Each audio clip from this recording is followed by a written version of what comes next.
I used to think, oh my God, these guys are always talking about Amilcar Cabral and Kwame Nkrumah. These guys are stuck in the 60s.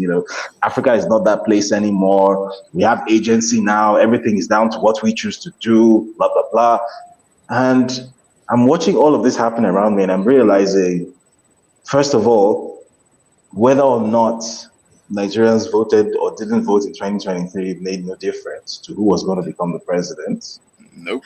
I'm realizing that no amount of investigative journalism I did was ever going to have any effect on whether that guy was going to take office or not. Mm-hmm. I'm realizing that the decision to invade Niger wasn't even taken by that guy. It wasn't his decision. That was a decision that was made in France and in the US. And I'm realizing that these international institutions and all these things that I've always thought of as the safety rails on which the world works, these things don't really work the way I thought they did. They definitely don't work for the good of Africans. And basically, these, you know, whatever socialists, communists, Marxists, Pan-Africanist people that I just absolutely used to have the most scorn for, that actually these people were not just right, these people were spot on. These Yep. people were absolutely correct about everything, and I was just completely wrong. And it was kind of like a very painful realization to make because at that point, you consider yourself to be a successful mid-career professional. You have a large professional reputation. You've won awards. We're a very relatively well-known person.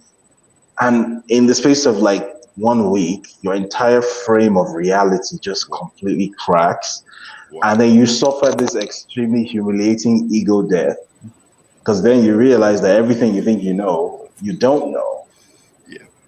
Yeah. So from 2023, there was kind of like a 180 shift.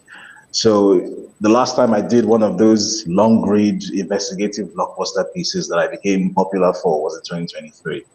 I haven't done any since then because I realized that the real issues that lead to real long-term sustainable change in Africa are not issues of local like corruption. Like those are important, don't get me wrong, Yeah. Yeah. but there are much, much bigger geopolitical issues that feed into these local issues. And that's where the problem is actually coming from. And unfortunately, the entire media ecosystem in Nigeria and across Africa, which is almost entirely Western funded, is funded Yeah. specifically to ignore that. It's funded in a way that your mind is meant to be small.